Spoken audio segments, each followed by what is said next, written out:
What's up, Raider Nation? It's Tuesday morning where I'm at, probably Tuesday afternoon wherever you guys are at. And you're probably not feeling good still about the loss of the Chargers from the Charger week one, but it's all right because the good thing about the NFL is that there's another game to go. And the Raiders lost week one, but we're on to Baltimore, where Baltimore is coming off a tough loss to the Kansas City Chiefs on Thursday night, where they actually didn't look that good. They looked pretty damn sloppy. Late in the game, their offense started to get it going. They went to Isaiah Likely in the back of the end zone, which we all know he had one big toe too much and weren't able to beat the Chiefs. So they will be coming in pissed off. But you saw the Baltimore Ravens had struggles with that offensive line as well. The Ravens' offensive line was allowing the Chiefs to get back there. So that gives us a little bit of hope, saying that our Raider defensive line can get to Lamar Jackson and they have to contain him. But all that doesn't matter if our defense is doing their job and our offense can't do nothing. So the Raiders today did sign a new player in Clevon Chason, coming over from, he played for the Jackson. He was drafted first round by the Jacksonville Jaguars, then went to the Panthers and was released. But he has a little bit of history with Raiders linebacker coach Mike Caldwell, who has 28 years of coaching experience and was with the Jacksonville Jaguars when Chason was drafted.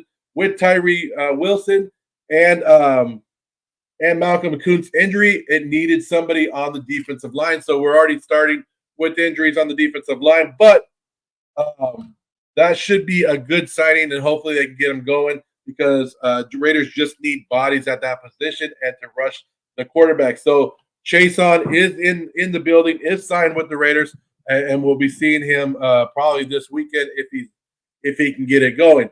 But Lamar Jackson is going to be a big test for the Raiders, as you already know, big mobile quarterback, and they had some great opportunities against the Kansas City Chiefs, and they weren't able to connect.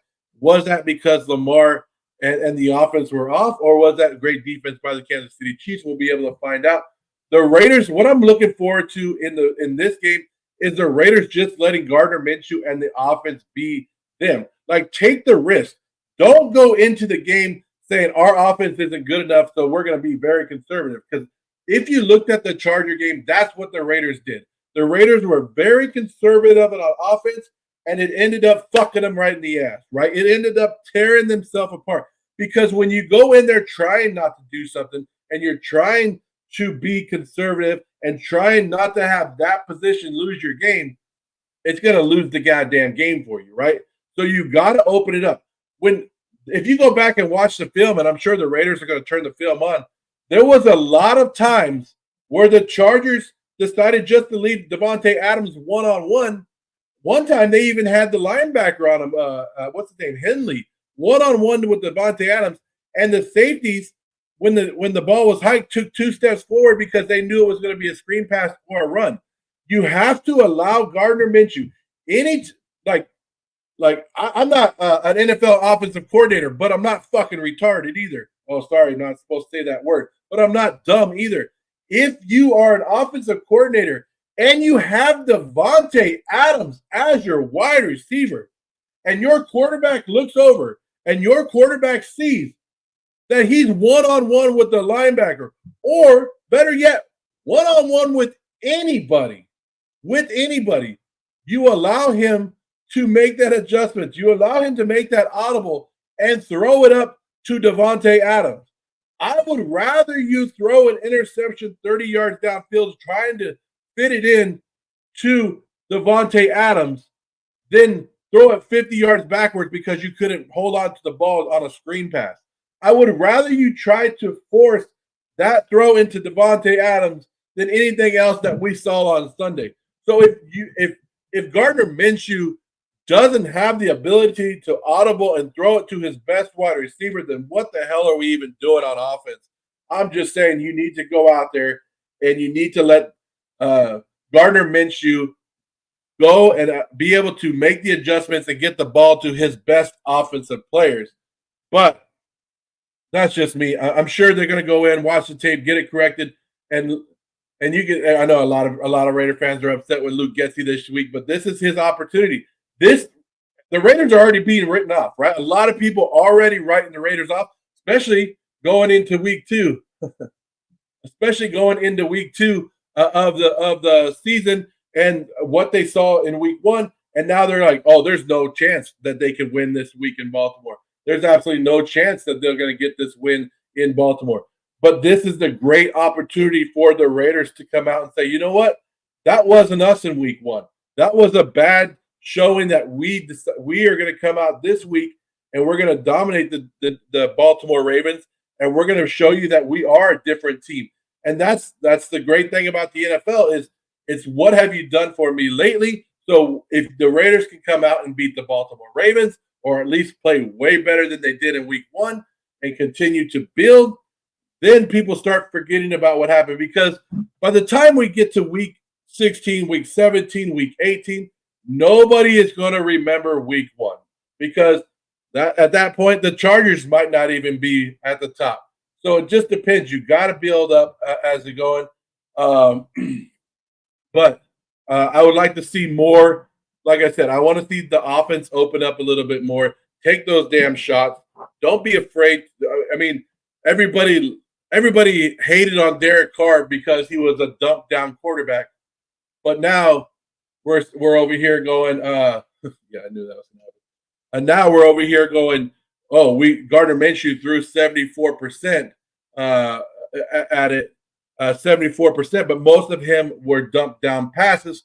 So we need to get that going. But like I said, the Raiders did sign a new defensive end today in Chason, getting him in the rotation with Snowden and with Janarius Robinson. And we just got to wonder what's going to happen with Tyree Wilson and Malcolm Koonce with those injuries. So those are affected, but we'll see.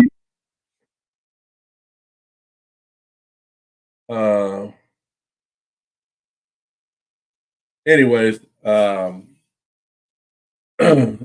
are you guys feeling about week two? I'm very excited because I know Antonio Pierce and the Raiders and that veteran leadership, Max Crosby, Devontae Adams, they are not happy. They are pissed off. So they want a change of what's going on this weekend. So you don't think that they're going to go in there and decide to do whatever they can to get this win in Baltimore to change the culture, because they know that they were talking all offseason. They know that they were putting it out there that this is the new Raider way. They want to they back Antonio Pierce 100%. Antonio Pierce is their head coach, right?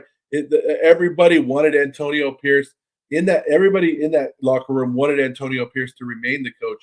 And now the players have the job to go out there and prove why Antonio Pierce should still be that head coach and why they truly believed in Antonio Pierce. And Antonio Pierce, he knows that he screwed up on the fourth down. He knows that he probably should, if he could go back, that he would probably do it. He probably won't come out and say that, but in his head, he knows the right thing to do would have been to go for it on the fourth down late in the game. The one early in the game, maybe he didn't. Maybe he'll go back and not do that one. But that's also showing that how much trust you have in the defense. And that's what Antonio Pierce basically showed us in week one is defense. And we talked about it all offseason. The Raiders are defense, defense, defense, defense, defense, defense, defense, and will always be defense, defense.